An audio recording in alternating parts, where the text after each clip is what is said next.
أشهد أن لا إله إلا الله وحده لا شريك له وأشهد أن محمدا عبده ورسوله لا نبي بعد أما بعد. يا أيها الذين آمنوا اتقوا الله حق تقاته ولا تموتن إلا وأنتم مسلمون. يا أيها الناس اتقوا ربكم الذي خلقكم من نفس واحدة وخلق منها زوجها وبث منهما رجالا كثيرا ونساء واتقوا الله الذي تساءلون به والأرحام إن الله كان عليكم رقيبا.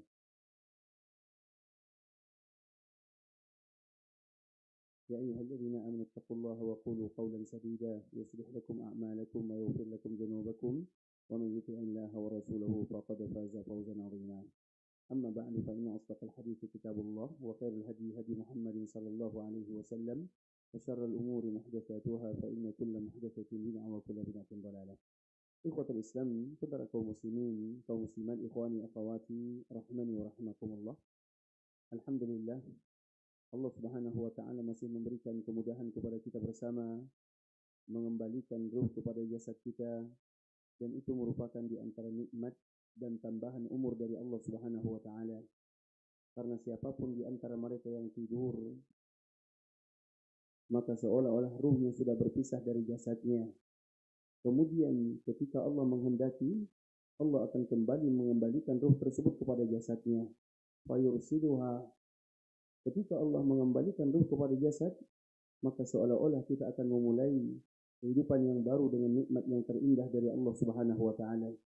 Ada juga sebahagian kaum muslimin, ketika mereka tertidur, maka ruhnya tidak lagi dikembalikan oleh Allah Azza wa Jalla, maka dia pun akan tidur untuk selama-lamanya. Oleh karenanya, di antara salah satu nikmat yang terindah ketika Allah Subhanahu wa taala mengembalikan ruh kepada jasad setelah kita tidur di malam hari, dan itu merupakan di antara nikmat yang terindah. Makanya kita selalu mengatakan hadis Nabi sallallahu alaihi wasallam. Nabi mengatakan dalam hadis yang menyebutkan bagaimana sifat seorang muslim agar mereka senantiasa memuji, bersyukur kepada Allah.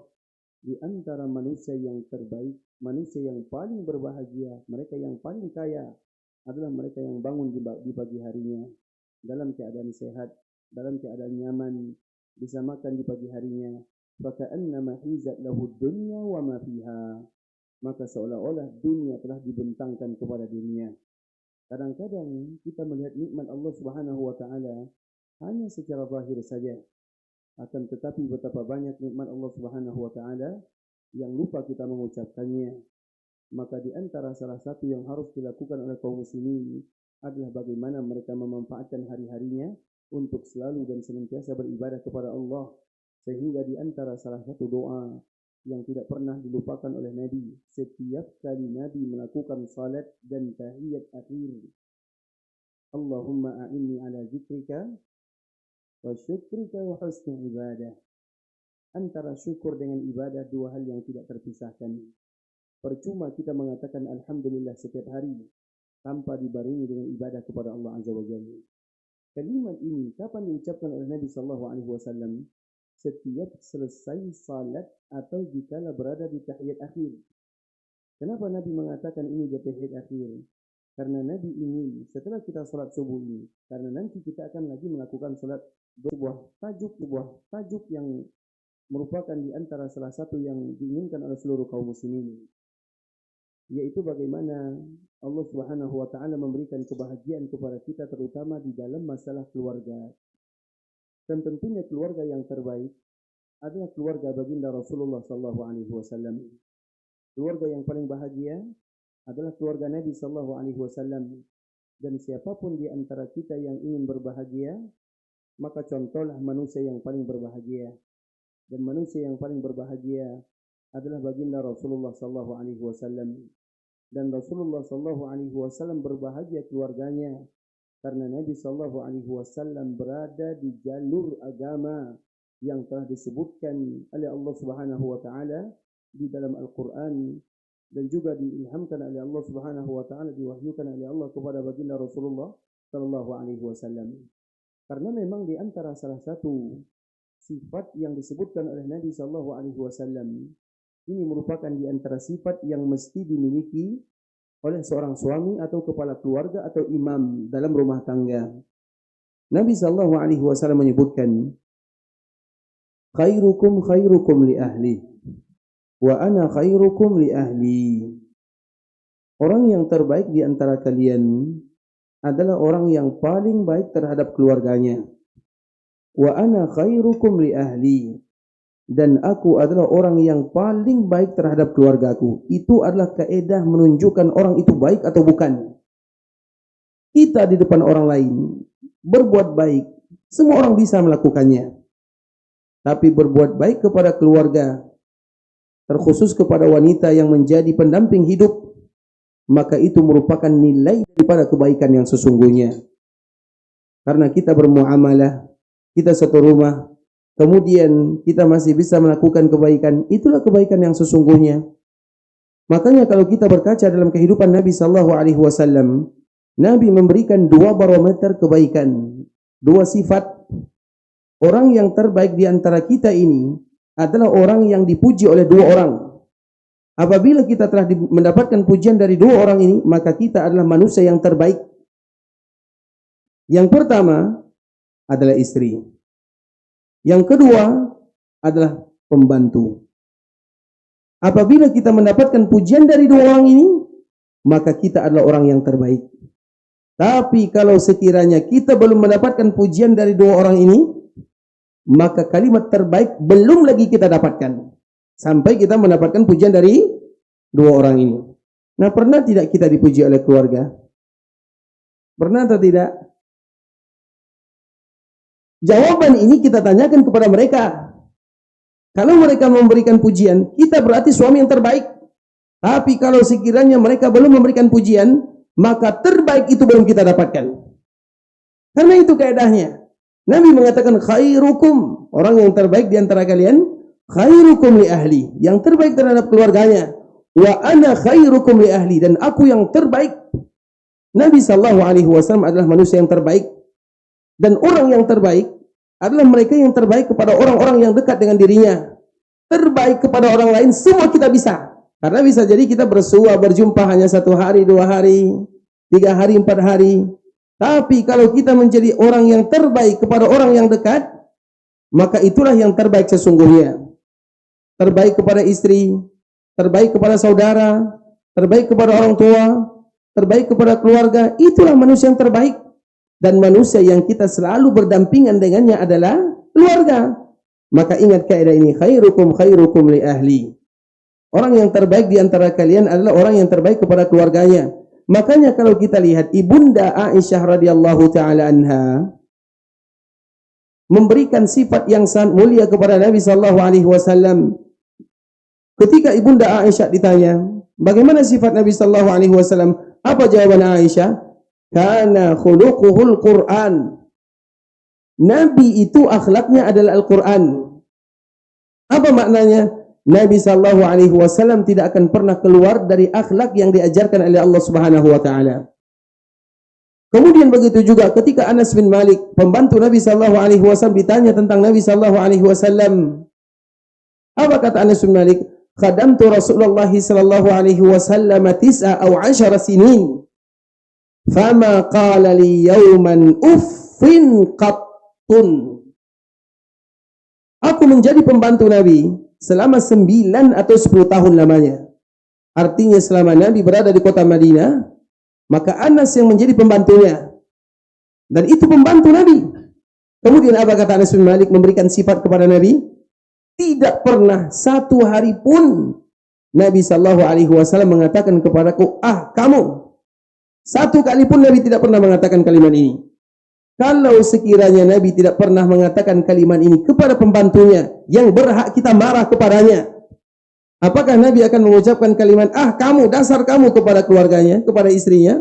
Tentu lebih tidak mungkin lagi Nabi sallallahu alaihi wasallam mengucapkan kalimat ini. Itu merupakan di antara sifat baginda Rasulullah sallallahu alaihi wasallam kepada keluarganya. Karena tentunya ikhwatul Islam yang paling bertanggung jawab dan imamnya adalah kita sebagai seorang laki-laki. Makanya menjadi laki-laki itu memiliki tanggung jawab yang berat. Dan yang paling berat adalah bagaimana kita berusaha memberikan yang terbaik kepada keluarga. Karena apabila Allah mudahkan kita melakukan kebaikan, maka itu merupakan di antara salah satu kunci dasar agar keluarga kita diberikan keluarga yang terbaik oleh Allah Subhanahu wa taala. Tapi ikhwatul Islam, kita akan sedikit mencontoh keluarga Nabi sallallahu alaihi wasallam. Karena bagaimanapun keluarga Nabi adalah keluarga yang bahagia, dan kita harus ingat keluarga yang bahagia itu bukan berarti keluarga yang lancar-lancar saja kehidupannya. Makanya pernah kita lihat Nabi sallallahu alaihi wasallam pernah dipulaukan. Kita tahu Nabi sallallahu alaihi wasallam pernah dibaikot. Dan baikot ini ada yang menyebutkan terjadi pada tahun ke-5 dari kenabian. Ada yang menyebutkan terjadi pada tahun ke-7 dari kenabian. Dan yang harus kita ingat, di baikot itu khusus kabilah Bani Hashim. Bukan semua kabilah yang lain. Jadi Quraisy itu mereka punya beberapa cabang. Dan salah satu yang di baikot itu adalah kabilah Bani Hashim. Semua kabilah Bani Hashim itu ikut di baikot. Di baikot itu artinya, jadi misalnya ada di kampung kita ini, misalnya kita ada beberapa rumah tangga atau keluarga, kemudian kita mengatakan keluarga ini, rumah ini, keluarga ini tidak boleh bermuamalah dengan kita, tidak boleh jual beli, tidak boleh saling sapa, tidak boleh menikahkan, tidak boleh apapun. Maka itu merupakan perkara yang berat. Di baikot itu artinya diputuskan hubungan semuanya. Kemudian yang dibaikot di zaman Nabi sallallahu alaihi wasallam khusus Bani Hashim. Bani Hashim itu adalah keluarga Nabi sallallahu alaihi wasallam. Karena Nabi sallallahu alaihi wasallam nasabnya adalah kembali kepada Hashim. Muhammad sallallahu alaihi wasallam bin Abdullah bin Abdul Muttalib bin Hashim. Jadi yang dibaikot itu adalah Bani Hashim, bukan Bani yang lain. Satu-satunya yang keluar dari Bani Hashim yang tidak dibaikot adalah paman Nabi sallallahu alaihi wasallam yang bernama Abu Lahab. Jabu Abu Lahab mengatakan, saya tidak mau menjadi Bani Hashim. Padahal dia tetap menjadi Bani Hashim, tapi dia bersama orang-orang Quraisy ikut membaikot anaknya atau anak pamannya atau anak saudaranya, Rasulullah sallallahu alaihi wasallam. Kemudian ikhwatul Islam, Ibunda Khadijah, ini cerita tentang Nabi sallallahu alaihi wasallam dan keluarga Nabi sallallahu alaihi wasallam. Ibunda Khadijah, dia bukan berasal dari Bani Hashim. Walaupun sama-sama berasal dari Quraisy. Tapi dia bukan berasal dari Bani Hashim. Karena Ibunda Khadijah namanya adalah Khadijah binti Khuwailid bin Asad bin Abdul Uzza. Berarti dia dari suku Abdul Uzza. Kemudian ketika Nabi sallallahu alaihi wasallam dibaikot, maka di saat itulah Ibunda Khadijah radhiyallahu taala anha tidak pernah meninggalkan Nabi sallallahu alaihi wasallam walau barang satu hari. Tidakkah kita tahu bahwa Ibunda Khadijah radhiyallahu taala anha meninggal pada tahun 10 dari kenabian? Dan di antara salah satu yang menyebabkan Ibunda Khadijah meninggal adalah karena terlalu lemah, tidak bisa bertahan ketika dibaikot oleh orang-orang Quraisy. Dan Ibunda Khadijah meninggal berapa umurnya? Berapa? 65. Ibunda Khadijah meninggal umurnya 65. Ketika seorang wanita yang berumur 65 tahun diputus hubungannya dengan yang lain, maka tentu itu bukan perkara yang ringan. Ibunda Khadijah meninggal pada tahun 10 kenabian, dan di antara salah satu penyebabnya adalah ketika beliau bertahan bersama Nabi sallallahu alaihi wasallam dikala dibaikot oleh orang-orang Quraisy. Apa yang bisa kita ambil pelajaran dari sini, ikhwatul Islam? Keluarga Nabi adalah keluarga yang berbahagia, tapi keluarga Nabi adalah keluarga yang paling banyak perjuangannya. Karena keluarga yang berbahagia itu adalah keluarga yang bukan diam-diam saja, tapi keluarga yang mereka sama-sama berjuang. Dan mereka tidak akan pernah meninggalkan pasangannya dalam keadaan apapun selama itu adalah urusan dunia. Selama itu merupakan perkara urusan dunia, seorang yang terbaik, keluarga yang bagus tidak akan pernah meninggalkan keluarganya selama itu urusan dunia. Tapi kalau urusan agama lain ceritanya. Maknanya seperti misalnya seorang suami memiliki istri yang tidak salat, atau istri yang memiliki suami yang tidak salat, itu lain ceritanya.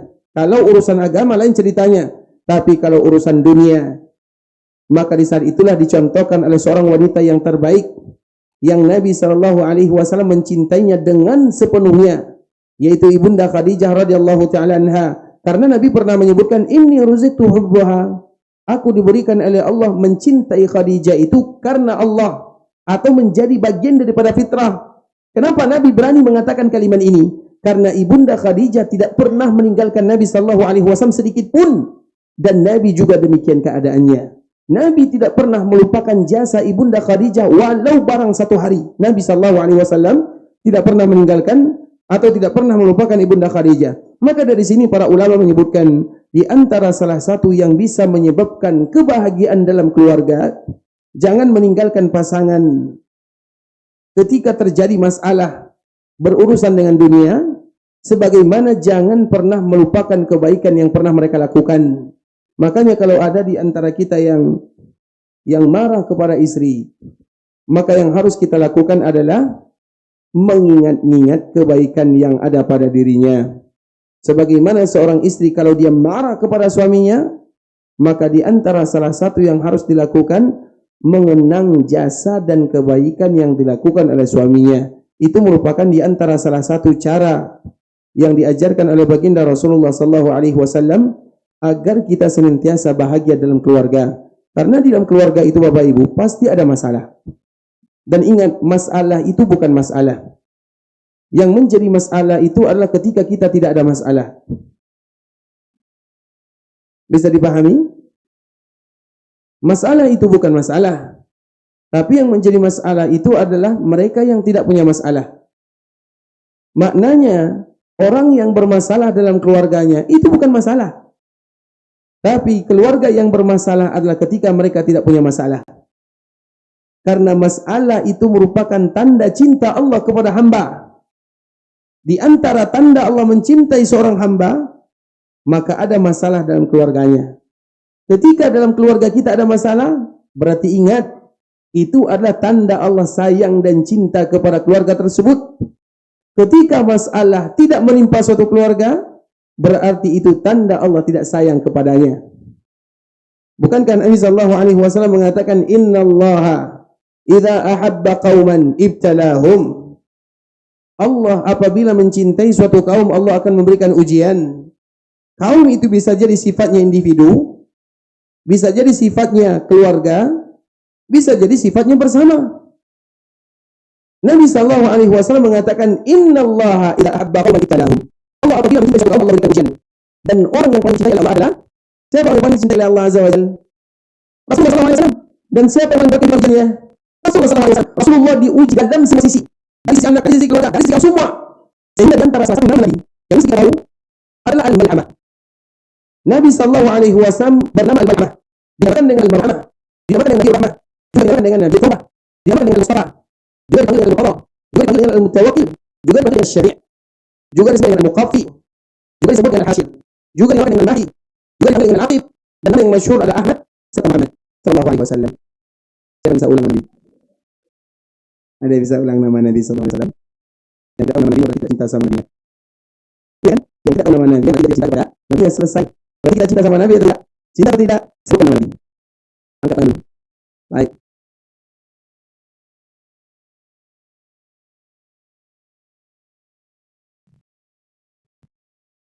Lagi.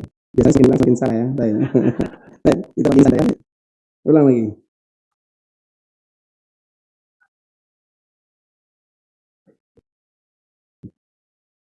Ada yang lain yang berani, yang betul. Baik.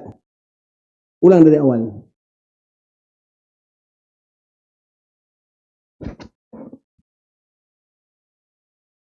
Baik, tadi sekarang catatannya. Catat semua garis santai.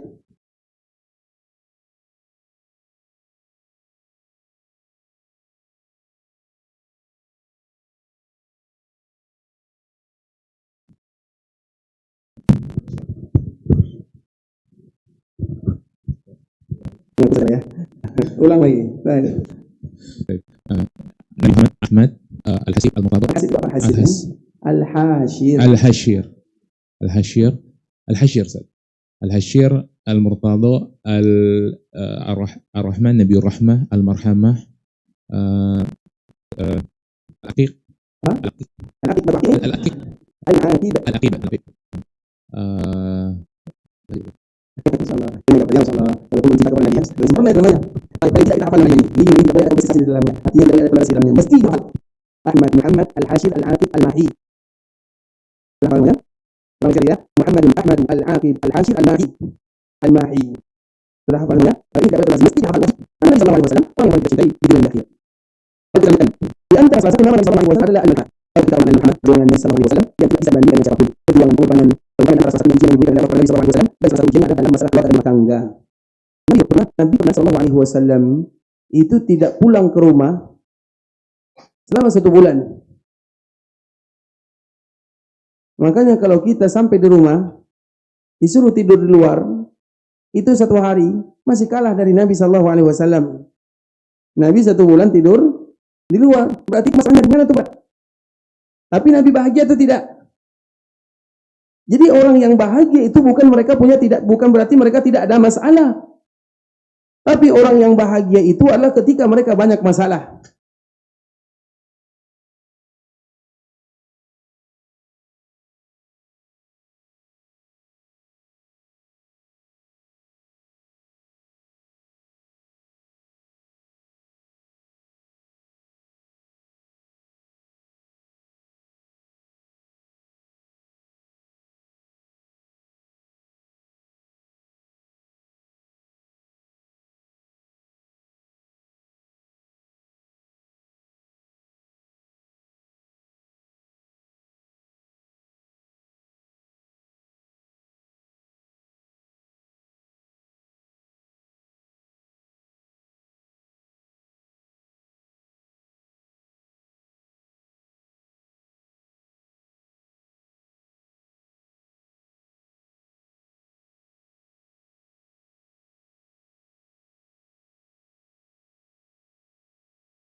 Dan mereka tahu kemana mereka kembali. Dan mereka tahu bagaimana mereka mencari solusi. Coba kita lihat bagaimana Nabi sallallahu alaihi wasallam pernah dituduh seorang wanita yang terbaik sepanjang masa, Ibunda Aisyah radhiyallahu taala anha, tapi dituduh melakukan perbuatan zina wal iyadzubillah. Itu ringan atau berat, Bapak? Nabi sallallahu alaihi wasallam sulit karena keluarganya dituduh. Tapi apa yang dilakukan oleh Nabi sallallahu alaihi wasallam? Apa yang dilakukan oleh Ibunda Aisyah radhiyallahu taala anha? Kedua-duanya Nabi tentu sudah pasti.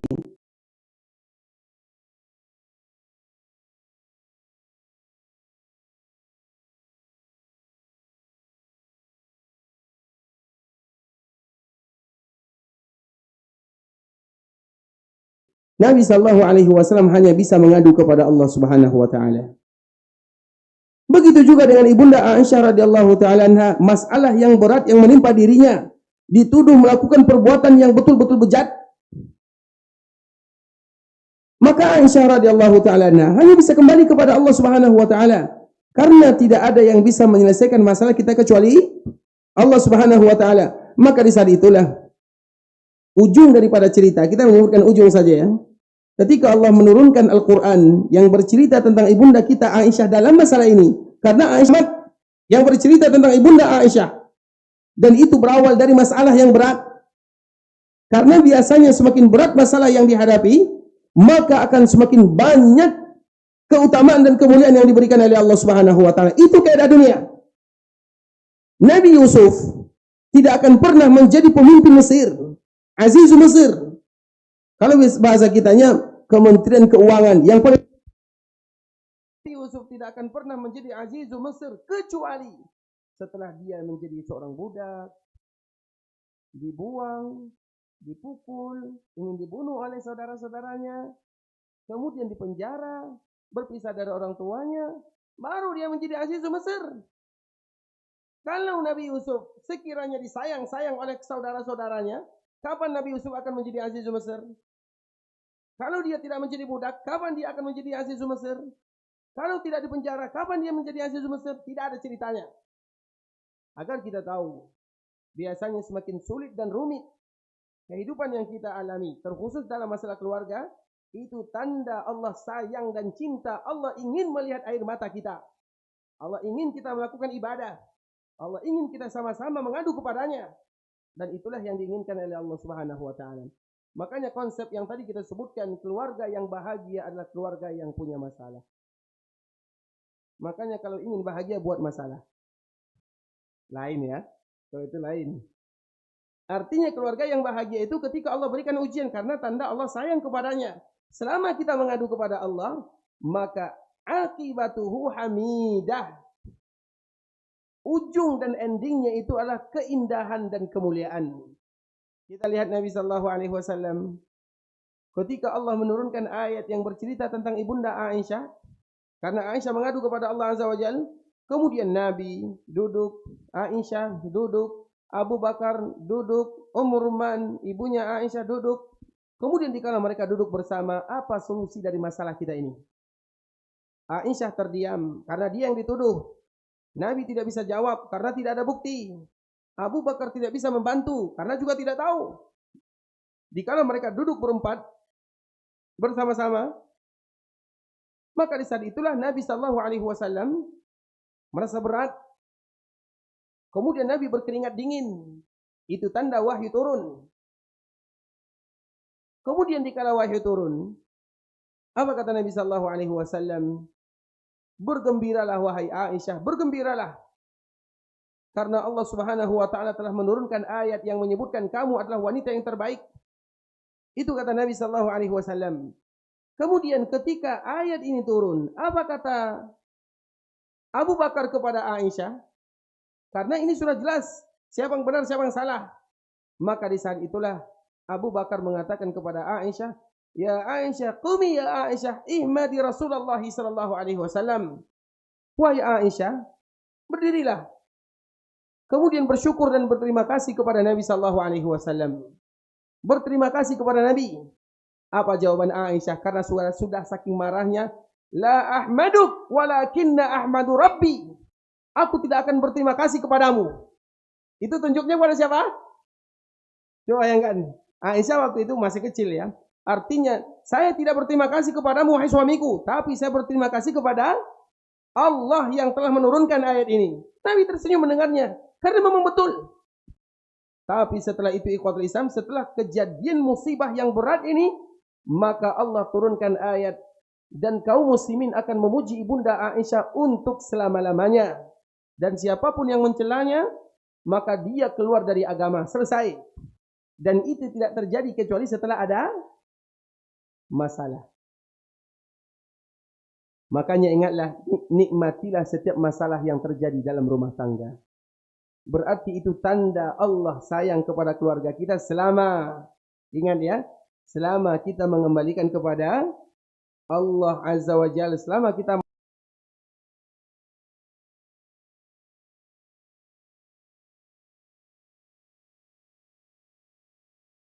atau disampaikan kepada manusia, itu saja. Di antara salah satu rahasia yang harus kita rahasiakan, yang tidak boleh diketahui oleh orang lain, adalah masalah keluarga. Apapun masalahnya, jangan sampai keluar dari rumah tangga.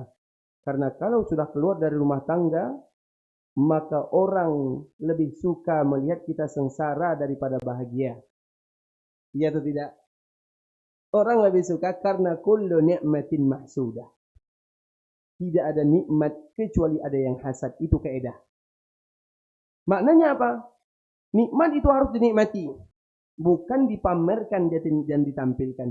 Ketika Allah berikan kepada kita pasangan yang saleh, tidak usah mengatakan di media sosial alhamdulillah sambil pegang tangan istri, kami keluarga yang bahagia. Bisa jadi esok bercerai.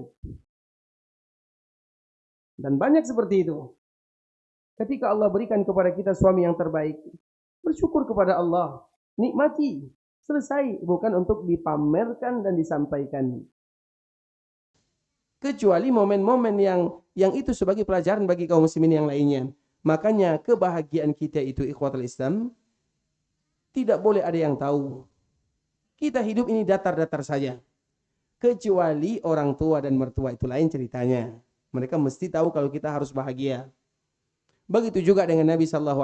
Artinya bahwa masalah dalam keluarga itu merupakan di antara tanda Allah sayang dan cinta. Dan kami selalu mengangkat cerita yang indah ini ya. Semoga bisa memberikan manfaat ya. Kita tadi sebutkan bahwa Nabi SAW adalah manusia yang paling bahagia. Tapi Nabi SAW bukan berarti tidak ada masalah. Nabi yang paling banyak. Hanya saja semuanya dikadukan kepada Allah. Sehingga mudah bagi Allah untuk menyelesaikan masalah tersebut. Pernah suatu ketika Nabi SAW ada masalah dengan ibunda Aisyah radhiyallahu taala anha. Aisyah ini adalah wanita yang spesial bagi Nabi. Aisyah adalah wanita yang spesial bagi Nabi. Walau Aisyah dengan Nabi sering ada masalahnya, tapi Nabi paling sayang kepada Aisyah radhiyallahu taala anha. Dan itu pernah terjadi ikhwatul Islam karena Nabi itu muamalahnya sangat indah. Siapapun yang pernah bertemu dengan Nabi, terutama dari kalangan sahabat, maka dia merasa dia yang paling dicintai oleh Nabi sallallahu alaihi wasallam. Makanya ada dalam satu ayat yang semua kita tahu ayatnya, tapi belum tentu tahu maknanya.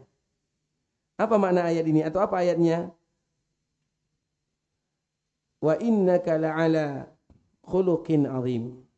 Wa innaka la'ala khuluqin azim. Siapa yang tahu apa artinya? Yang tahu artinya angkat tangan. Ya.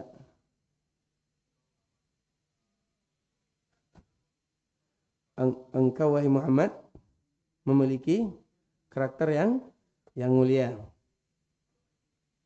Taib, bisalah. Tapi mohon maaf ya.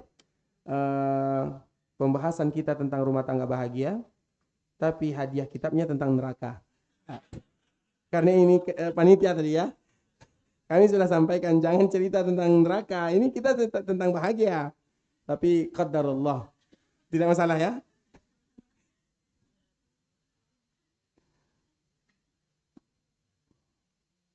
Tapi jawabannya salah. Bukan salah, kurang tepat. Itu bahasa terjemahan kita semuanya. Kalau itu terjemahannya semua kita juga tahu. Iya atau tidak? Maka tadi kita menyebutkan mungkin kita tahu ayatnya, tapi kurang tahu maknanya. Sekarang kita belajar sedikit-sedikit. Wa, apa arti wa? Inna, ka, engkau, dan sesungguhnya engkau. La, bukan la apa ya? La itu bukan semuanya tidak ya, berarti bukan la semuanya tidak ya. Berarti itu bisa jadi takkid sungguh. Jadi la itu tidak semua artinya tidak. Karena la yang tidak itu la pakai alif. La, tapi ini la saja. La, type, ala. Apa arti ala? Di atas. Mana kalimat di atas tadi? Tadi yang terjemahkan. Ada tadi disampaikan kalimat di atas. Terus kita kemanakan kalimat ala ini? Apa artinya tadi dibacakan? Dan engkau memiliki akhlak yang mana kalimat atasnya? Bisa kita pahami? Nabi SAW, kalau kita mengatakan engkau memiliki akhlak yang mulia, akhlak yang agung, semua Nabi juga punya. Dan kaum muslimin juga punya. Bisa dipahami? Tapi mana kalimat alanya? Ala itu apa artinya? Di atas.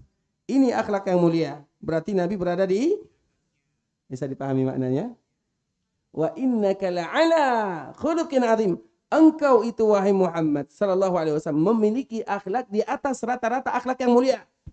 Kalau hanya akhlak yang mulia, semua juga punya akhlak yang mulia. Tapi Nabi berada di atasnya. Dan salah satu kemuliaan akhlak Nabi terlihat kepada keluarganya. Makanya siapapun, tadi kita menyebutkan siapapun yang mulia, yang baik, yang terbaik, harus mendapatkan pujian dari dua golongan ini. Yang pertama, istri. Yang kedua, sudahkah kita dipuji oleh istri? Nah, siapa yang pernah dipuji oleh istrinya? Angkat tangan. Ada? Berarti kita belum jadi laki-laki yang terbaik. Makanya nanti, sekarang hari Sabtu ya. Hari Sabtu kerja atau libur? Nah, ini hari momen ini. Nanti pergi ke pasar, ke toko emas, belikan emas. Kemudian katakan bagaimana pendapatmu tentang suamimu. Pasti insya Allah dipuji. Ibu-ibu tidak ada di sini ya. Di mana? Ah, bahaya ini tak jadilah. Baik. Masya Allah, Allahumma barik, Allahumma barik, Allahumma barik. Demikian keadaannya ikhwatul Islam, demikian. Dan Nabi itu adalah orang yang paling royal ya. Royal itu Nabi SAW. Bukankah kita tahu di antara salah satu sifat Nabi, apa sifat Nabi yang terindah? Nabi itu royalnya luar biasa. Nabi kalau bersedekah lebih kencang daripada angin yang berhembus. Karrihil mursalah. Itu kepada orang. Kira-kira bagaimana royalnya Nabi SAW kepada keluarganya? Ini yang kita tidak punya. Dan ini harus kita latih. Nabi disifatkan, kalau Nabi bersedekah atau memberi sesuatu, karrihil mursalah. Rih artinya angin, ar-mursalah itu artinya bertiup kencang. Artinya sekencang-kencang angin, Nabi lebih kencang lagi daripada itu sedekah dan muamalahnya. Serta royalnya. Kalau itu kepada orang lain, maka Nabi lebih tentu kepada keluarganya. Kemudian kita kembalikan kepada kisah yang tadi kita sebutkan ikhwatul Islam. Nabi SAW, kisah ini Masya Allah, Allah mabarik, yang menunjukkan Nabi statusnya sebagai seorang suami. Kita bercerita status Nabi sebagai seorang suami, bukan sebagai seorang Nabi. Karena kalau status Nabi seorang Nabi pada waktu itu, maka istri Nabi tentunya mereka sami'na wa ata'na. Tapi ini ceritanya antara suami dan istri. Kemudian Ibunda Aisyah radhiyallahu taala anha adalah orang yang paling dicintai oleh Nabi. Tapi selalu banyak keindahan-keindahan lah. Artinya Nabi SAW sangat cinta kepada Aisyah. Dan bahkan dalam hadis yang tadi kita sampaikan, hadis ini dibawakan oleh sahabat Abdullah bin Amr bin As. Jadi Abdullah bin Amr bin As ini merasa Nabi paling sayang kepadanya. Karena memang Nabi sayang kepada semuanya. Setiap sahabat merasa dirinya yang paling disayangi. Maka Abdullah bin Amr bin As memberanikan diri untuk bertanya, Man ahabun nasi ilaik? Siapa yang paling kau sayangi ya Rasulullah? Tujuan daripada pertanyaan ini, supaya Nabi mengatakan kamu yang paling aku sayangi, yang paling aku cintai. Karena memang Nabi muamalah seperti yang tadi kita sebutkan, engkau memiliki akhlak di atas. Jadi siapapun yang bermuamalah dengan Nabi, maka mereka akan merasa dirinya yang paling dicintai oleh Nabi sallallahu alaihi wasallam. Salah satunya Abdullah. Maka Abdullah ini memberanikan diri untuk bertanya, Man ahabbun nasi ilaik? Siapa orang yang paling kau cintai ya Rasulullah? Maka Nabi mengatakan Aisyah. Yang paling aku cintai itu adalah Aisyah radhiyallahu taala anha. Kemudian Abdullah dia kembali meralat pertanyaannya, wa minar rijal? Ya Rasulullah, maksud daripada pertanyaanku adalah siapa yang paling kau cintai dari kalangan laki-laki? Bukan yang perempuan. Maka Nabi mengatakan abuha, ayahnya. Dan kita selalu mengatakan, mudah bagi Nabi mengatakan yang paling aku cintai dari laki-laki adalah Abu Bakar As-Siddiq. Tapi Nabi mengatakan bukan Abu Bakar As-Siddiq. Nabi mengatakan ayahnya Aisyah. Agar kalimat Aisyah ini tidak hilang dari daftar orang yang paling dicintai oleh Nabi sallallahu alaihi wasallam. Bisa dipahami bahasa Nabi? Mudah bagi Nabi mengatakan Abu Bakar, selesai. Tapi Nabi mengatakan abuha, ayahnya Aisyah. Kemudian lagi ya Rasulullah. Karena Abdullah bin Amr bin As ingin ada namanya di dalam orang-orang yang termasuk dicintai. Daftar orang-orang yang dicintai oleh Nabi, itu istilahnya. Kemudian dia bertanya lagi, siapa lagi ya Rasulullah? Maka Nabi mengatakan Umar. Kemudian Abdullah bin Amr bin As masih bertanya lagi, siapa lagi ya Rasulullah? Ditanya lagi. Dan namanya juga belum muncul. Makanya dia bertanya sampai pada pertanyaan yang ke-21. Juga belum muncul namanya. Maka di saat itulah pada akhirnya dia pun berhenti bertanya. Berarti bisa jadi nama dia nomor ratusan atau ribuan, Allahu alam. Pada akhirnya dia pun tidak lagi bertanya dan Nabi SAW sudah menyebutkan daftar orang-orang yang paling dia cintai. Artinya apa ikhwatul Islam? Karena memang demikianlah keadaan Nabi SAW. Nabi SAW memiliki sifat yang betul-betul mulia ya. Maka oleh karena itulah kita lihat Zaid bin Harithah. Kita tahu cerita Zaid bin Harithah. Jadi Zaid bin Harithah itu ketika di perjalanan mereka ditangkap dan dijadikan sebagai seorang budak, apalagi dia pada waktu itu masih kecil. Kemudian dia dijual di Mekah. Ketika dijual di Mekah, dibeli oleh Ibunda Khadijah. Kemudian ketika Ibunda Khadijah membelinya, dihadiahkan kepada suaminya Muhammad SAW. Itu cerita Zaid bin Harithah. Kenapa sampai kepada Nabi SAW? Bertahun-tahun setelahnya, maka datang keluarga Zaid, ingin membelinya, ingin kembali mengambil Zaid, karena sudah lama berpisah. Jadi orang tuanya mencarinya. Maka ditemukan ternyata Zaid itu berada di Mekah. Dicari di Mekah, ternyata Zaid itu berada kepada seorang yang namanya Muhammad bin Abdullah sallallahu alaihi wasallam. Maka keluarga Zaid itu datang kepada Nabi untuk memberikan tebusan untuk anaknya. Maka Nabi SAW mengatakan, kalau kalian ingin membawa anak kalian silakan. Tapi tanyakan dulu kepada Zaid. Dia mau milih siapa? Maka ditanyakan kepada Zaid. Apa jawaban Zaid? Ini tidak perlu ditanyakan. Karena sudah pasti aku akan memilihmu ya Rasulullah. Dia lebih rela menjadi seorang budaknya Nabi SAW dibandingkan dengan keluarga sendiri. Jadi akhlak macam mana yang diberikan oleh Nabi kepada sahabatnya? Akhlak yang bagaimana? Makanya tadi kita mengatakan wa innaka la'ala khuluqin azim. Ala itu harus kita bawa. Kalimat ini tak boleh dibuang. Ala, atas.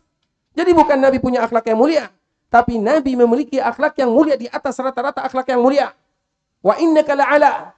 Itu yang harus kita ingat baik-baik. Kalau demikian akhlak Nabi kepada pembantunya, kepada budaknya, bagaimana dengan keluarganya?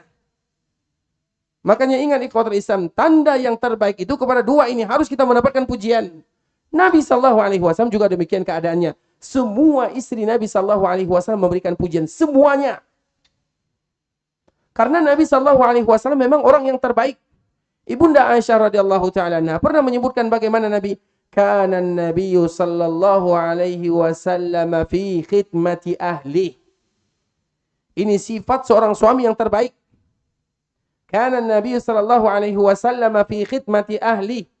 Dan hadis ini apabila didengarkan oleh kaum Hawa, ibu-ibu, maka mereka akan menjadi orang yang paling berbahagia. Kenapa demikian? Karena Aisyah mengatakan, karena Nabi sallallahu alaihi wasallam fi khidmati ahli. Fi khidmati ahli. Di antara sifat Nabi di rumah, Nabi kalau di rumah, maka Nabi membantu pekerjaan keluarganya. Cuci piring, membersihkan rumah, menyuci pakaian, menjahit pakaian, menjahit sandal. Pernah tidak kita melakukan itu di rumah? Pernah ya, tapi bukan sering kan? Fi khidmati ahli. Jadi bukan pernah, selalu. Jadi nanti sebelum pergi kerja cuci piring dulu. Kira-kira apa tanggapan istri kepada kita kalau kita melakukan yang demikian? Bukan, tumben. Itu yang pertama. Berarti kalau kalimat ini muncul, berarti tanda kita tidak pernah melakukannya. Kalau tidak percaya nanti coba dulu. Nanti pulang dari sini, cuci piring dulu, coba lihat apa tanggapan daripada keluarga. Kalau dia mengatakan tumben, berarti kita masih berada di titik nol. Kan kita akan memulai kan? 1, 2, tidak mungkin tiba-tiba kita langsung mendapatkan pujian. Masya Allah, Tabarakar Rahman. Itu nanti endingnya. Kana Nabi sallallahu alaihi wasallam fi khidmati ahli. apapun pekerjaan keluarga Nabi, fi khidmati ahli. Nabi selalu berada bersama keluarganya. Itu maknanya. Fi khidmati ahli itu artinya apapun yang mereka perlukan, maka Nabi ada di sana. Dan itu memang di antara salah satu karakter baginda Rasulullah sallallahu alaihi wasallam. Makanya Nabi sallallahu alaihi wasallam juga pernah menyebutkan bahwa infak yang terbaik seorang laki-laki, infak itu maknanya memberikan sesuatu, nafkah kalau bahasa kitanya. Nafkah yang terbaik seorang laki-laki itu iya nafkah kepada ini dan itu, tapi nafkah yang terbaik itu adalah nafkah kepada keluarganya. Itu yang terbaik. Maknanya apa ikhwatul Islam? Nabi sallallahu alaihi wasallam telah memberikan contoh dan pelajaran bagi kita bersama. Karena Nabi adalah keluarga yang paling berbahagia dan kebahagiaan itu nyata dilihat oleh para sahabatnya. Makanya kita kembalikan kepada muqaddimah. Di antara salah satu yang harus dilakukan oleh pasangan keluarga adalah saling dukung, saling tidak pernah melupakan jasa. Itu yang harus kita ingat. Ketika kita marah, kemudian kita curhat, misalnya curhat kepada siapapun, tapi dianjurkan tidak curhat ya. Apalagi misalnya kita curhat kepada KUA, ingin mencari solusi, maka di saat itulah yang harus kita ingat adalah kebaikannya.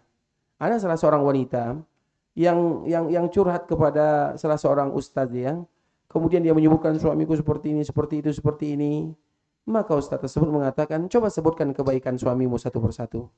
Disebutkan 1, 2, 3, 4. Dikala dia emosinya tadi memuncak, sekarang emosinya sudah mulai turun sedikit demi sedikit. Karena memang di antara salah satu yang akan menghilangkan emosi adalah dengan mengenang kebaikan. Tapi itu sulit. Apalagi untuk perempuan. Dan perempuan itu dinamakan dengan ahli sejarah. Dari mulai menikah sampai kita mati mereka tahu semuanya. Ada catatannya. Kalau tidak percaya periksa di lemarinya nanti ya. Artinya itu kata Nabi SAW. Makanya Nabi SAW pernah menyebutkan, aku melihat neraka dan kebanyakannya adalah wanita. Kemudian para sahabat mereka mengatakan, bikufrihin, apakah mereka ingkar kepada Allah? Maka Nabi mengatakan tidak. Yakfurnal ashir. Di antara salah satunya, karena mereka sering yakfurnal ashir. Ashir itu artinya muasyarah, muamalah. Tidak ada yang baik, artinya pasti ada tanggapan dan komentarnya. Apapun yang kita lakukan pasti ada tanggapannya. Dan itu ingat ikhwatul Islam, apabila seorang istri memberikan komentar dan tanggapan, kita bahagia atau tidak? Bahagia atau tidak? Itulah kebahagiaan yang sesungguhnya. Makanya di antara kebahagiaan seorang laki-laki adalah punya keluarga yang suka komentar. Dan laki-laki yang paling berbahagia adalah yang punya istri yang paling cerewet. Itu adalah di antara tanda kebahagiaan. Coba kita lihat Nabi ketika meninggal. Jadi Nabi waktu itu meninggal pada hari Senin. Kemudian sakit-sakitan lama sebelumnya. Nah, puncak daripada rasa sakit Nabi itu adalah pada hari Kamis. Kamis malam Jumat. Jadi Kamis itu Nabi masih bisa jadi imam maghrib. Dibaca surah Al-Mursalat. Kemudian ketika ingin melakukan sholat Isya malam Jumat. Berarti Jumat malam Jumat. Sabtu, Ahad, Jumat, Sabtu, Ahad, Isnin. Hari Senin Nabi akan meninggal. Di malam Jumat ini. Nabi ingin melakukan sholat Isya. Para sahabat sudah menunggu di masjid semuanya. Maka tiba-tiba Nabi pingsan. Kemudian dalam waktu yang lama. Para sahabat tidak berani melakukan sholat Isya tanpa Nabi. Kemudian dikala Nabi pingsan, kembali tersadar. Dikala Nabi sadar, maka Nabi bertanya, asallan nas, apakah manusia sudah salat Isya? Maka jawaban para sahabat, hum yantazirunak, mereka menunggumu ya Rasulullah. Kemudian Nabi mengambil air, membersihkan mukanya, menyiramkan di badannya karena panas. Nabi itu demamnya 2 kali ganda, 2 kali lipat. Kita demam 40, berarti Nabi demam 80. 2 kali lipat. Kemudian Nabi menyiramkan air di badannya. Kemudian setelah itu, Nabi kembali pingsan. Berarti sudah 2 kali Nabi pingsan. Kemudian Nabi kembali terbangun. Ketika Nabi kembali terbangun, maka pertanyaannya masih sama. Asallan nas. Apakah manusia sudah salat? Jawabannya tetap sama. Hum yantazirunak.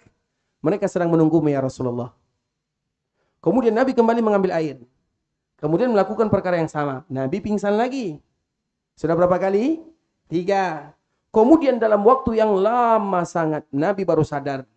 Dan Nabi kembali terbangun. Kemudian kembali pertanyaannya sama dan jawabannya juga sama. Kemudian Nabi kembali mengambil air. Nabi pingsan lagi. Berarti sudah 4 kali.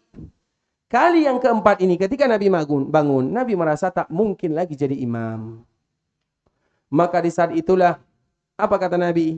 Mur Aba Bakrin falyusalli bin nas. Perintahkan Abu Bakar agar dia salat menjadi imam. Kira-kira siapa yang pertama kali komentar? Ibunda Aisyah radhiyallahu ta'ala anha. Ya Rasulullah, Abu Bakar rajulun asif. Abu Bakar itu laki-laki yang cengeng. Itu yang mengatakan adalah anaknya. Cengeng itu maknanya, Aisyah itu sebenarnya kasihan kepada ayahnya. Karena kalau sekiranya Abu Bakar yang jadi imam menggantikan Nabi, orang tidak mendengarkan takbir dan ayatnya, tapi orang akan mendengarkan tangisannya. Itu Abu Bakar As-Siddiq radhiyallahu ta'ala anhu. Maka Aisyah mengatakan, innahu rajulun asif. Dia itu laki-laki yang cengeng. Cari yang lain, cari Umar. Agar dia jadi imam. Padahal Nabi dalam keadaan, siapa pertama kali memberikan tanggapan komentar? Kalau Nabi diberikan tanggapan oleh Aisyah ketika Nabi sakit, kira-kira macam mana Aisyah memberikan tanggapan kepada Nabi di kala Nabi sehat? Bisa dipahami? Maka di antara suami yang berbahagia ketika yang banyak komentar adalah istrinya. Itu adalah kebahagiaan. Karena mereka melakukan yang demikian karena sayang. Hanya saja kita tinggal sabar. Kalau tidak sabar, tutup telinga, selesai. Pura-pura bikin handset misalnya kan. Kalau tidak apa namanya. Itu keedah ikhwatul Islam. Nabi SAW hampir meninggal. Tinggal 4 hari lagi. Maka Aisyah memberikan tanggapan. Artinya protes. Di masa-masa seperti ini. Kalau Nabi mengatakan, karena Nabi sulit berbicara. Nabi sudah pingsan. Tapi Aisyah masih bisa memberikan tanggapan. Maknanya itu adalah kebiasaan Nabi. Dan Nabi tidak marah. Biasa saja Nabi SAW. Makanya keluarga yang paling berbahagia adalah keluarga Nabi. Tapi bahagia itu bukan identik. Bahagia harus sempurna. Tidak. Bahagia itu terletak di dalam ketidaksempurnaan. Bahagia itu terletak di dalam ketidaksempurnaan. Dan siapapun yang mengatakan dirinya sempurna, merekalah yang tidak sempurna. Dan mereka yang mengatakan dirinya tidak sempurna, maka merekalah yang sempurna. Ketidaksempurnaan keluarga itulah kesempurnaan yang sesungguhnya. Dan kesempurnaan keluarga itulah ketidaksempurnaan yang sesungguhnya. Bisa dipahami? Begitu juga dengan baginda Nabi SAW. Makanya ikhwatul Islam, cerita tentang keluarga Nabi adalah cerita yang sangat indah. Banyak pelajaran yang bisa kita ambil darinya. Dan mereka adalah keluarga yang paling diridhai oleh Allah Subhanahu wa taala. Karena tujuan kita berkeluarga bukan untuk menambah musuh, tapi untuk menambah teman di akhirat. Sama-sama berjuang, berkorban. Dan tadi kita mengembalikan ikhwatul Islam, di antara salah satu sifat yang harus kita tanam, selalu ingat-ingat kebaikan. Dan ini khusus kepada yang perempuan ya. Khusus mengingat kebaikan. Jangan diingat-ingat selalu keburukan. Dan itulah yang banyak menyebabkan perempuan masuk ke dalam wanita masuk ke dalam api neraka karena yakfurnal ashir. Berarti kalau ada laki-laki yang sering mengingat kesalahan istrinya, berarti dia wanita. Itu saja. Karena seorang laki-laki tidak demikian sifatnya. Seorang laki-laki itu harus punya 2 sifat. 2 sifat ini selalu kita sebutkan, 2 sifat. Yang pertama karam. Karam itu mulia dermawan. Bukan kepada orang lain, kepada istrinya, kepada keluarganya. Jadi kedermawaan yang pertama kali harus kita lakukan kepada keluarga. Maka disebut dengan al-karam. Yang kedua at-taghaful. At-taghaful itu pura-pura tidak tahu tentang kesalahan istri. Karena yang ahli sejarah itu bukan kita. Kita ahli taghaful. Taghaful itu maknanya pura-pura tidak tahu. Selama itu kesalahan-kesalahan yang biasa. Istri kita misalnya ya bisalah kita kiaskan dalam kehidupan. Tidak perlu kita baca satu-satu. Artinya setiap kesalahan itu usahakanlah taghaful. Pura-pura tidak tahu. Disitulah kebahagiaan yang sesungguhnya. Jangan menjadi ahli sejarah. Maka jadilah ahli pelupa dalam masalah ini. Berusaha menjadi pelupa kesalahan daripada pasangan dan keluarga. Itu adalah di antara bentuk keluarga baginda Rasulullah sallallahu alaihi wasallam. Bapak Ibu rahimani wa rahimakumullah. Alhamdulillah tanpa terasa kita sudah melewatkan lebih dari 60 menit ya. Semoga apa yang kita sampaikan bisa memberikan manfaat. Ada sesi tanya jawab. Baik, kalau ada yang ingin bertanya maka kami persilakan barakallahu fiik. Yang ingin angkat tangan tanya boleh dipersilakan.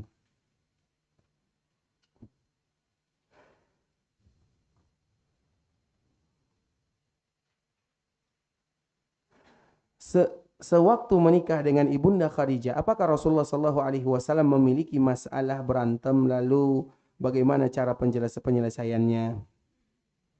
Tapi ikhwatul Islam, tentu kita harus tahu setiap yang Allah aturkan untuk nabinya pasti yang terbaik. Dan salah satunya adalah pernikahan Nabi sallallahu alaihi wasallam dengan Ibunda Khadijah. Kenapa harus Khadijah menjadi istri Nabi sallallahu alaihi wasallam radhiyallahu ta'ala anhu? Kita tahu ikhwatul Islam, ketika Nabi berumur 40 tahun, Nabi sallallahu alaihi wasallam sering berada di Gua Hira. Kurang lebih 1 bulan lamanya. Bertahannus namanya. Tahannus itu artinya beribadah. Beribadah yang dimaksud di sini, ibadah bebas. Ada mengatakan Nabi Muhammad beribadah sebagaimana beribadah kakeknya Ibrahim. Ada makna beribadah di sini artinya melihat kekuasaan dan keagungan Allah Subhanahu wa taala. Karena ibadah pada waktu itu sudah ada atau belum? Sudah ada atau belum? Belum atau sudah? Belum ada. Maknanya ibadah yang diperintahkan belum ada karena memang risalah belum turun. Jadi perintahnya itu belum ada. Nah, Nabi beribadah. Jadi ibadah Nabi itu ditafsirkan memikirkan alam semesta. Karena di antara salah satu yang membuat kita mengembalikan fitrah yang sesungguhnya memikirkan alam semesta. Kemudian ikhwatul Islam, tiba-tiba Nabi kedatangan tamu yang Nabi tidak kenal. Yang kita kenal dengan Jibril. Apakah Nabi sudah kenal dengan Jibril? Belum. Nabi tidak tahu. Kemudian Jibril itu datang dalam bentuk aslinya. Dan Jibril dalam bentuk asli hanya 2 kali. Yang pertama dikala ini, yang kedua dikala Mi'raj. Kemudian ikhwatul Islam, Nabi sallallahu alaihi wasallam tiba-tiba Jibril datang tanpa mukadimah, langsung dipeluk erat-erat kuat-kuat sampai Nabi sulit bernapas. Kemudian dia mengatakan Iqra, maka Nabi mengatakan ma ana biqari, kita tahu ceritanya. Artinya di saat itulah Nabi sallallahu alaihi wasallam merasakan kegaduhan yang luar biasa. Ini siapa? Tiba-tiba bertanya, kemudian merangkul Nabi tanpa seolah-olah Nabi sulit untuk bernapas setelahnya. Sulit bagi Nabi sallallahu alaihi wasallam, dan itu berada di gua. Bisa jadi itu jin, bisa jadi itu syaitan, bisa jadi itu yang lain. Allahu a'lam, dan Nabi juga tidak tahu. Sehingga dengannya Nabi sallallahu alaihi wasallam menggigil, takut, gemetar, tidak tahu apa yang terjadi. Siapa yang datang Nabi tidak tahu. Sehingga Nabi berlari ke rumah Khadijah radhiyallahu ta'ala anha. Apa kata Nabi? Dassiruni, zammiluni. Selimutkan aku, tutup aku, selimutkan aku. Kemudian ketika Nabi berada di dalam ketakutan dan Nabi berada dalam masalah yang besar, siapa yang menyelesaikan masalah Nabi? Siapa? Khadijah. Bagaimana cara Khadijah menyelesaikan masalah Nabi? Menghibur, mengatakan engkau wahai Muhammad tidak mungkin dihinakan, engkau manusia yang terbaik, orang yang paling jujur. Kalau kita ada masalah, kemudian pulang ke rumah, masalah bertambah atau berkurang?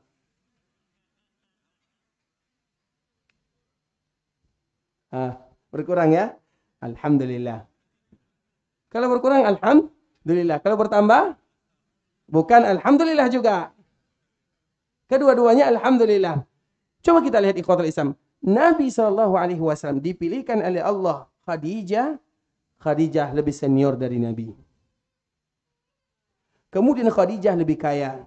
Karena 2 sifat ini adalah 2 sifat yang diperlukan oleh Nabi ketika Nabi berada di Mekah. Jadi kalau ada yang menikah lebih senior daripada dirinya, boleh atau tidak? Bukan lebih boleh lagi. Tapi ingat, bisa jadi ketenangan, kedewasaan. Kalau lebih kecil, misalnya kita kan pilihan tidak banyak ini. menikah dengan yang satu umur, atau yang lebih tua, atau yang lebih muda. Setiap daripada pernikahan tersebut ada risikonya, ada baiknya. Kalau yang lebih senior biasanya lebih dewasa berfikirnya.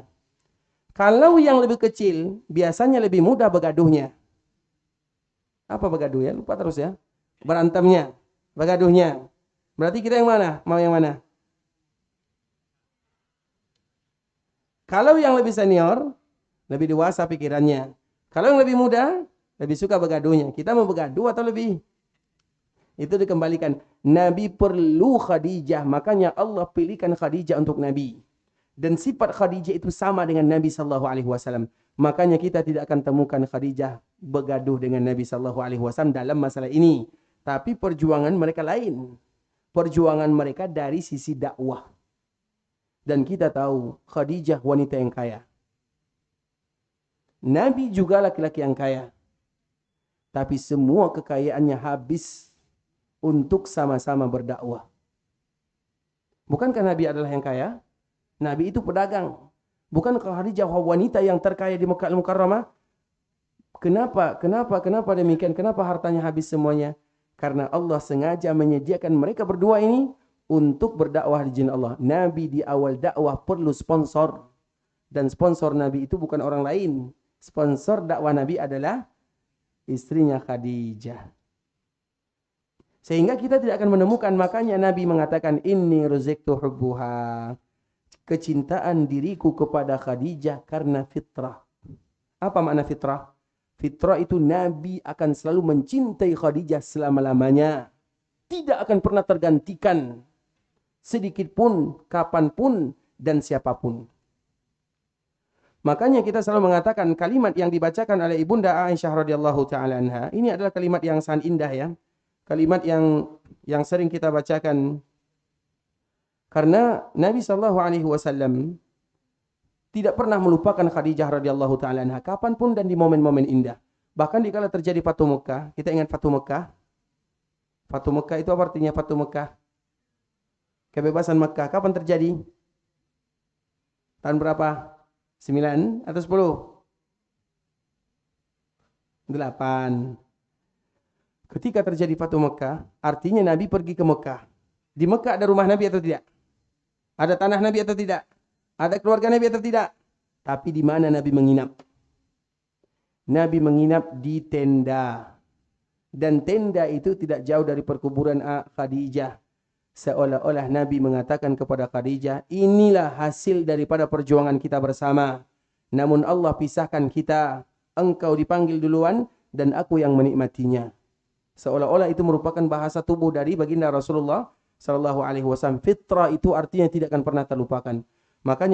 Makanya Ibunda Aisyah pernah menyebutkan, karena Nabi SAW idza dzakara Khadijah asna 'alaiha fa ahsanat sana. Nabi kalau sudah memuji Khadijah, maka Nabi akan memberikan pujian yang terbaik. Qalat faghirtuhu yawman faqultu ma aktsara ma tazkuruha hamra'us syidiq. Ya Rasulullah, engkau selalu puji-puji Aisyah. Padahal dia ompong, tua. Sebutkan kalimat-kalimat cemburu dari Ibunda Aisyah radhiyallahu taala anha. Qad abadalakallahu azza wa jalla biha khairan minha. Allah sudah ganti dengan yang lebih baik daripada Khadijah. Maksudnya dirinya. Apa kata Nabi? Qala ma abdalani Allahu azza wa jalla khairan minha. Wahai Aisyah, tidak ada wanita yang bisa menggantikan Khadijah di sisiku. Tidak akan pernah ada. Dia beriman ketika orang tidak beriman. Dia memberikan hartanya ketika orang tidak mau. Dia membantu ketika orang lari. Disebutkan semuanya oleh Nabi SAW. Kenapa demikian? Karena cinta Nabi kepada Khadijah adalah fitrah. Tahu kita makna fitrah? Fitrah itu sesuatu yang tidak akan pernah tergantikan. Dan tidak akan pernah hilang. Itu disebut dengan fitrah. Sehingga kita tidak akan temukan, jarang kita temukan masalah Khadijah dengan Nabi SAW. Kemudian, apakah doa yang mengkhususkan dalam menghadapi masalah keluarga, istri, anak, dan orang lain? Tentu doa ini banyak ya. Tadi kami bukan lupa ya, tapi kitabnya sudah habis. Karena memang tajuk kita pagi ini adalah rumah tangga bahagia. Tapi kitabnya sudah habis dibagi-bagi. Yang tersisa adalah kitab yang berkaitan dengan neraka yang tadi kami sebutkan. Makanya judulnya Rumah Tangga Bahagia, tapi yang tersisa kitabnya tentang neraka. Sebenarnya doa-doa itu ada di dalam kitab tersebut ya. Nanti semoga Allah mudahkan nanti kita bisa memberikan. Karena ada beberapa kalimat yang dianjurkan bagi kaum muslimin untuk mengucapkannya agar Allah berikan keberkahan dalam keluarganya. Tapi kami tidak mau menyebutkan sekarang. Nanti cari sendiri agar nanti bisa jadi 3 tahun 4 tahun ke depan kita sambung lagi. Ya, semoga Allah mudahkan. Barakallahu fiik. Tapi yang lain kami persilakan. Ada yang ingin bertanya kami persilakan. Saya mau bertanya, silakan. Ini kita sampai jam berapa ya? Biar ada MOU dulu. Terserah Ustaz. Terserah ya. Ini kalau kalimat terserah nih, assalamualaikum langsung. Kalimat terserah itu kalimat yang paling tidak disukai oleh laki-laki dan perempuan. Iya atau tidak? Maka jangan menjawab terserah kepada pasangan. Kepada pasangan ya. Baik, kepada kita mah bebas-bebas. Baik. Bismillahirrahmanirrahim. Assalamualaikum warahmatullahi wabarakatuh. Salam. Semoga Ustadz selalu diberi kesehatan, diberkahi dan dirahmati Allah Subhanahu wa taala. Begini Pak Ustadz, dalam kehidupan berumah tangga kan emang tidak selalu mulus gitu ya. Selalu aja ada masalah, walaupun biasanya yang memicu masalah itu hal-hal kecil gitu. Nah, bagaimana kiatnya itu supaya kita itu biasanya kan kalau kita tuh harus cerita ke orang lain untuk mencari solusi. Nah, bagaimana kiatnya biar kita tuh bisa menahan diri untuk bercerita ke orang lain, tidak bercerita kepada orang lain seperti itu, Pak Ustadz. Barakallahu fiikum. Ikhwatul Islam, saudara kaum muslimin, kaum muslimat, ikhwani akhwati rahimani wa rahimakumullah. Kita harus ingat ya, masalah yang ada dalam diri ini harus diceritakan dan dikeluarkan. Maka belajarlah untuk menceritakan dan mengeluarkan masalah. Dan yang paling bagus tempat kita mengeluarkan masalah adalah kepada Allah Subhanahu wa taala. Makanya dianjurkan bagi kita kaum laki-laki sering-sering curhat kepada Allah. Karena kalau kita sudah mulai curhat kepada manusia, itu tanda kita kurang curhat kepada Allah. Orang yang sering curhat kepada Allah, maka mereka akan kurang curhat kepada manusia. Karena yang diperlukan oleh manusia itu hanya mengeluarkan perasaan dan kata-kata sahaja. Ketika kita curhat kepada orang lain kira-kira apa tanggapannya? Oh, iya, oh, apa lagi? Setelah itu apa? Sabar. Ujung-ujungnya semakin tersiksa kita dibuatnya. Percuma kami cerita kalau juga tidak ada solusi. Itu kan? Kecuali kalau kita betul-betul mencari orang yang bisa menyelesaikan masalah. Dan itu bukan semua orang. Makanya tadi kita menyebutkan kullu ni'matin mahsudah. Setiap yang punya nikmat itu pasti dihasad. Ada hasad. Kecuali orang-orang terdekat. Maka ceritalah dengan orang-orang terdekat. Dan orang yang terdekat itu adalah mertua, atau wali hakim, atau KUA. Orang-orang khusus, bukan kepada semua orang, bukan. Dan yang lebih tepat lagi adalah curhat kepada Allah Subhanahu wa taala. Orang yang terbiasa curhat kepada Allah, makanya di dalam doa itu sebutkan semuanya. Tidak ada masalah. Dan kita ini laki-laki berusaha untuk melakukan yang demikian, terkhusus ketika kita tidak dilihat oleh orang lain. Itu adalah di antara sifat kita laki-laki. Kalau kita curhat kepada Allah, seolah-olah hati itu akan tenang dan lega. Yang perlu itu adalah keluar saja. Kita selalu mencontohkan tentang keluarga Nabi SAW. Fatimah radhiyallahu ta'ala anha. Fatimah keluarga bahagia. Suaminya adalah Ali bin Abi Thalib, manusia terbaik semuanya. Ketika mereka ada masalah, Ali bin Abi Thalib larinya ke masjid. Kemudian tidur di sana. Kemudian Fatimah juga tidak menceritakan kepada yang lain. Kemudian setelah Ali bin Abi Thalib tidur, dibangunkan oleh Nabi. Kemudian dia pulang, selesai masalah habis. Jadi masalah itu sebenarnya untuk menyelesaikannya, seperti tadi kaidah yang kita sebutkan at-taghaful. At-taghaful itu pura-pura tidak tahu. Karena kalau kita ungkit semuanya bahaya. Kalau kita ungkit satu, balasannya 10. Jadi artinya taghaful, selesai. Masalah kemarin biasa. Walaupun kadang-kadang kita sakit hati dengannya. Itu perkara biasa. Itu adalah di antara sifat yang harus kita miliki, at-taghaful. Artinya curhat jangan kepada semua orang. Tapi curhat kepada orang yang kita cintai dan orang yang mencintai kita. Itu kaedahnya. Kalau curhat kepada semua orang, tidak semua orang yang cinta kepada kita. Bisa jadi di depan kita dia cinta, di belakang kita dia benci. Bisa dipahami? Tapi yang lain kami persilakan. Ya, kita mungkin batasi 3 aja, Ustaz. Boleh? Untuk ibu-ibu nggak ada? Nanti ibu-ibu nanti ada mic-nya di bawah Baik. mungkin.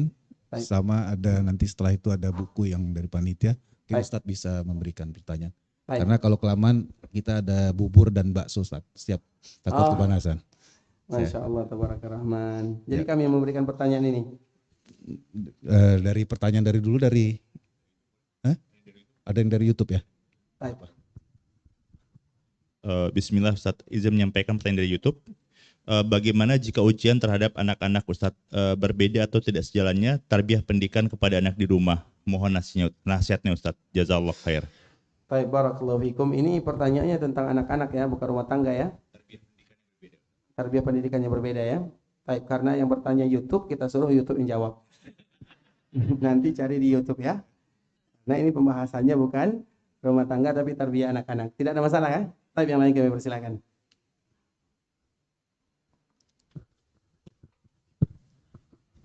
Assalamualaikum Ustaz. Kan kita kadang sebut mewujudkan keluarga sakinah samawah ya.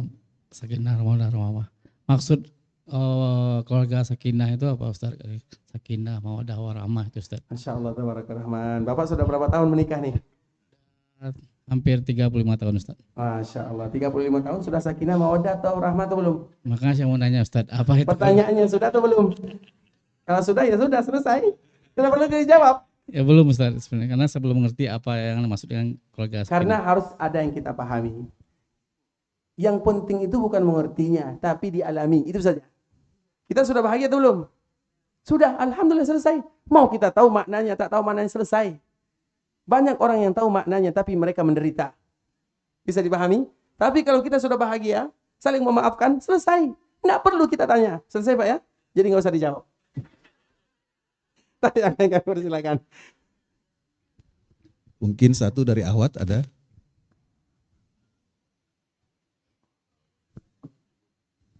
Gak ada Ustaz, mungkin cukup. Baik, kita cukup untuk sampai di sini ya. Tentu yang benar dari Allah Subhanahu wa taala, yang salah sudah pasti dari diri kami sendiri karena kurangnya ilmu kami, karena kebodohan, karena kejahilan, karena ketidaktahuan kami. Kami mohon maaf kalau ada kata-kata yang salah, kalimat-kalimat yang kurang tepat, bahasa yang kurang bagus, penyampaian yang kurang berkenan, atau nasihat yang mungkin salah kami dalam menyampaikannya, atau kurang berkenan kita mendengarkannya, kami mohon dimaafkan. Dan kita berharap kepada Allah Subhanahu wa taala agar duduknya kita di sini adalah salah satu yang bisa menyebabkan keluarga kita bahagia dunia dan akhirat. Karena di antara salah satu doa yang dikabulkan oleh Allah Subhanahu wa taala ketika kita berada di majelis ilmu. Karena dikala kita berada di majelis ilmu, siapa yang datang? Malaikat. Dan malaikat tidak turun kecuali momen itu adalah momen doa-doa dikabulkan. Maka perbanyaklah berdoa. Bagi kita yang merasa sulit, minta kepada Allah agar diberikan kemudahan. Bagi kita yang merasa kurang bahagia, bermohon kepada Allah agar diberikan kebahagiaan. Bagi kita yang kurang merasa keberkahan, semoga Allah berikan keberkahan. Dan semoga duduknya kita di sini adalah penyebab dosa-dosa kita diampunkan oleh Allah Subhanahu wa taala. Diturunkan keberkahan dalam keluarga, dijadikan keluarga kita rumah tangga yang bahagia dunia dan akhirat. Sebagaimana Allah kumpulkan kita di dunia dalam keadaan bahagia, semoga kita juga bersama-sama dikumpulkan di dalam surga. Amin amin ya rabbal alamin. Subhanakallahumma bihamdika asyhadu an la ilaha illa anta astaghfiruka wa atubu ilaik. Wa sallallahu wa sallim ala nabiyyina wa habibina wa khalilina wa sayyidina Muhammadin wa ala alihi wa sahbihi wa sallam tasliman katsira. Assalamualaikum warahmatullahi wabarakatuh.